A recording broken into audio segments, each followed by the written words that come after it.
Ms. Nazha Fahima is the founder and president of Peace, a youth-led advocacy organization dedicated to the work of sustainable social harmony in Singapore. She is engaged in activating inter-belief and inter-ethnic conversations that enable a stronger social cohesion. She leads Jamia Singapore Youth Group, promoting active citizenship and youth leadership development. She has been recognized as Gen T List Honoree and as a change maker alumni by Singapore Management University. She is a recipient of the People of Good President's Volunteerism and Philanthropy Award 2021. Ms. Nazha Fahima, pass over to you now.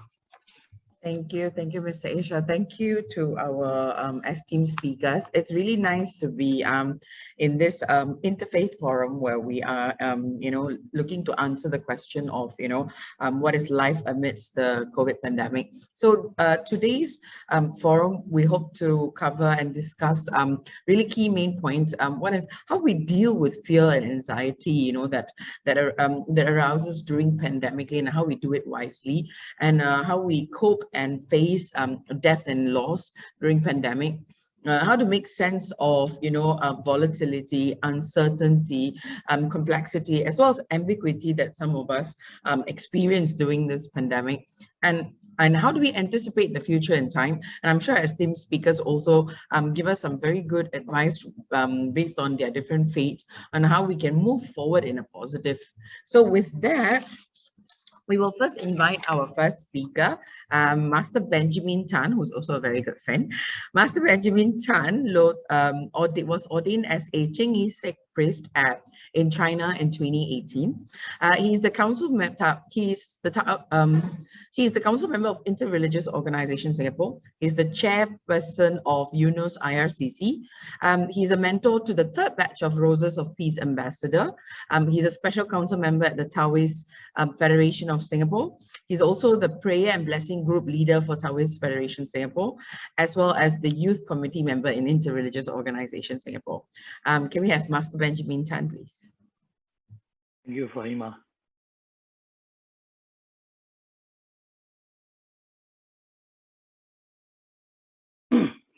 So today I will speak about pandemic and life in the from the Taoist point of view. And one of the core doctrine, one of the three treasures of Taoism is compassion, and the other two is frugality and humility. So today we will talk about compassion, positivity during pandemic, worry and fear, death and sorrow, and the uncertain future. So we start first, staying positive during pandemic. 3 points: helping others, going with the flow of nature, and respecting life. So in the Tao Te Ching, one of the classic written by the founder of Taoism, Lao Tzu, this Tao Te Ching is the, in direct translation, is the classic of the virtue. Master Ben, I'm so sorry to interrupt. I think that your slides are not moving. It's still in the first. Would you like to do a share screen? Yeah, I'm moving actually the slide. We still see the. Oh, okay. Yes, yeah. Now we can see the next.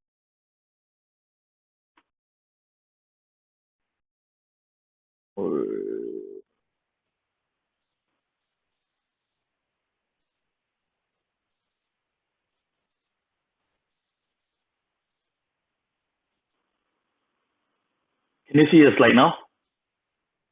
We see the slide on first staying positive during. Are you in a slideshow mode? Yeah, but they tell me to. Can you see now? Yes. Okay. Now we see it. Yeah.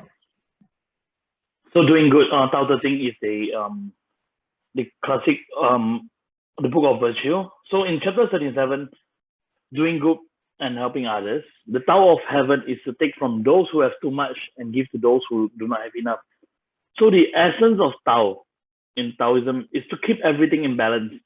So in this chapter 77, is the way of Tao is to, in this context, is for us to use our ability, our abundance to help others. So sharing what we have, donating what we have in abundance to help others, to give those that do not have enough and those that needs it more. The second one, glowing with the flow of nature. Also in the Tao, from the Tao Te Ching, chapter 25, man models himself after the earth models itself after heaven. The heaven models itself after Tao, Tao models itself after nature. The Tao, together with nature, is constantly flowing, far-reaching, returning creation, and is constantly taking place as all things appear, wither, disappear later, and to reappear in other shapes. This is part of the life. So what this text is telling us is, notice the beauty of the ever-changing nature. Keep a positive heart. Go with the flow of the nature, and everything will harmonize. Everything will go very smoothly. So in this case, so in the pandemic, when the pandemic is always ever-changing, so we have to be flexible, or we have to learn how to adapt to the current situation, and then treat this thing with a positive heart. Then everything will be smoother. So respecting life, the scripture of salvation, Tao treasures life, unconditional salvation.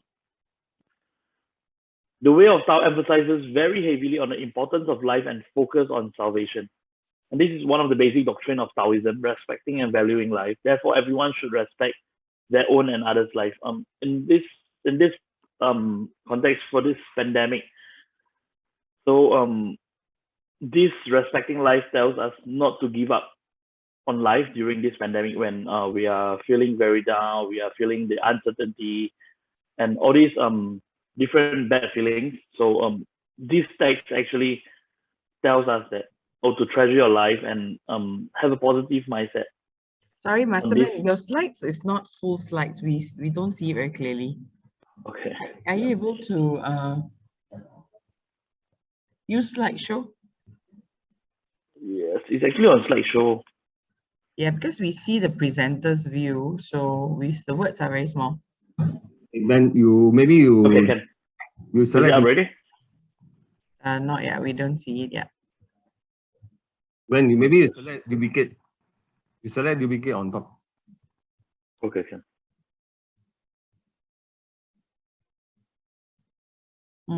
Yeah, do a live show. Yeah.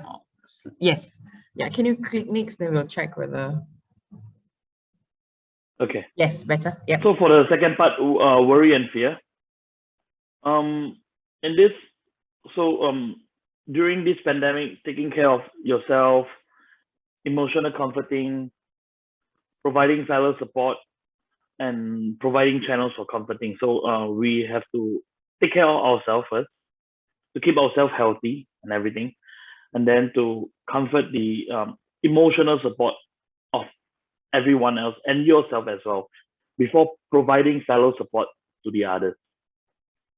And while you're providing fellow support to the others, we have to explore into new channels to comfort other people that are in need of this comforting.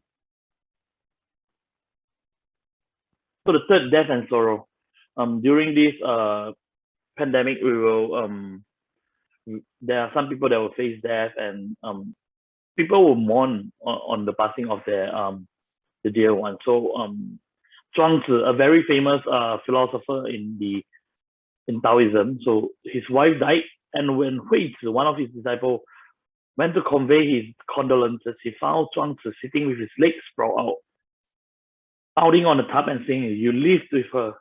She brought up your children and grew old." Say Huizi, "It should be enough simply not to weep at her death." And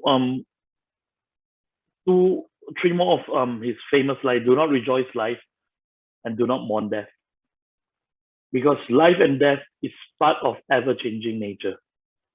What has made my life good will make my death good also." So when his wife died, and when his disciples saw him in that state, and then the disciple actually said that Zhuangzi has lived with his wife. She has actually fulfill her task as a mother. She brought up her children and grew old together as a together with Zhuangzi. So two tasks as a person is being completed. The first is the duty as a mother and the duty as a wife. And then these two, it should be enough simply not to weep her death. We should, in a way, we should celebrate her death because she actually completed her life cycle during when she's alive. And if life is worth celebrating, living is worth celebrating, then we should also see death in a way that we should not only mourn upon death, in a way whereby when someone is very sick and beyond recovery, it's almost impossible to recover, then we should actually see death in this way, that it may be a blessing for the person to pass away. So the fourth part, uncertain future. So uncertain future, we talk about flexibility. So when we meet with the changes of something bad in our life unexpectedly, we should accept or conform to the changes, go with the flow. Instead of being angsty or anxious, that will only cause like more unnecessary problems and making us feel bad. And the correct Taoist attitude towards the ever-changing reality is to be flexible. No matter how complex the scenario is, do not get affected by the environment and people around you. So this is like the first part that we say that the Tao, in being in Taoism, is actually to go with the flow, to always change with the nature. So one of the example of flexibility, Vitor Frankl using logotherapy to combat anxiety. So the paradoxical intention has you consciously intend to do the thing you are afraid of. This is what many people are afraid of. This one to respond to anticipatory anxiety. The doctor was anxious about how much he sweated. If he thought he was going to sweat, he got so anxious about it, and then he will sweat profusely. So this is something that will happen to a lot of us.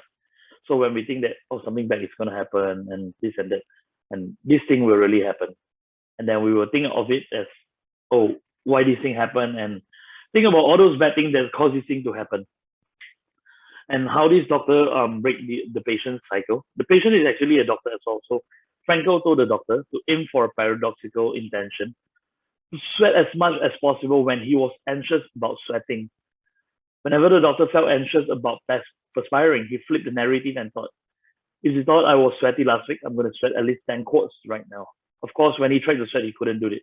This is a way of when we try to counter our brain, we go do something more extreme than what is currently happening. We tell ourselves in the brain, then sooner or later it will not. This thing will just automatically go away because it can't combat what you have been injecting into your mind. And both de-reflection and Vitor Frankl's paradoxical intention require you to reorient your purpose and look outside yourself, which is directly in keeping with logotherapy's principle. So this is like when we try to always, this is like the example, like how we always try to guilt trip someone, then things will actually go back to the correct path. Yep. So thank you for listening to my presentation, and that is all. Thank you very much. Thank you, Master Ben. Thanks so much. Okay, so we are now going to ask the audience if you would like to ask questions to Master Benjamin Tan. You can put it in the pigeonhole. So maybe we will just clarify one question that came out in the Zoom chat to Master Ben. Master Ben, someone asked, what do you mean by changing to other shapes when it happens upon death? Maybe you just want to clarify that thought for them. So when we try to be flexible upon someone's death, it means that we don't mourn for a long period. We always have to think towards the positive side, like how come this person will pass away, and And if this, what happens if this person doesn't pass away? Like I mentioned, there may be a possibility of this person going into the vegetative state, or there may be this possibility of this person suffering when the person is lying on the bed or something like that. So what we mean by changing to other shapes upon death, it means that we try to be flexible and positive in our mind to see where this will lead to better. Yep. Master, I'm going to pose you another question, which I think is also very important now, which is, somebody asked, how do they encourage, their dear friend who's like, mid-60, they're terrified of needles, how do we encourage them to be vaccinated, they're worried they get infected, whether they will affect their family, but I guess they also would have their fears of vaccination also. Yep. So how would you, as a Taoist master, encourage people to, do away with their fears and also, understand the importance of the vaccination? So, to answer this question, it's more about social responsibility. I believe many of you down here have elderly at home, have kids at home, and then we wouldn't want to bring this virus back home. So we look at the bigger picture. If we were to suffer by getting vaccinated, and then it will save 5 more or 10 more others' life, or we will not, these people will not suffer together with us in any case if we caught the virus. And then we should use this mindset to maybe sacrifice ourselves to salvage others first. Very good, very good. At the end of the day, it's for the good for everyone, Yeah, social responsibility. Yes, yes. Okay, so does Taoism teach different planes of existence after death? I think this must be the follow-up from your previous question. Does it, teaches different planes of existence after death? Yes, actually, in Taoism, the one that actually moved towards the way of immortality, the what do you call it? We don't call them the priest.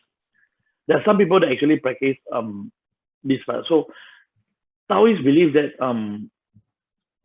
as we grow in the religion to different stages in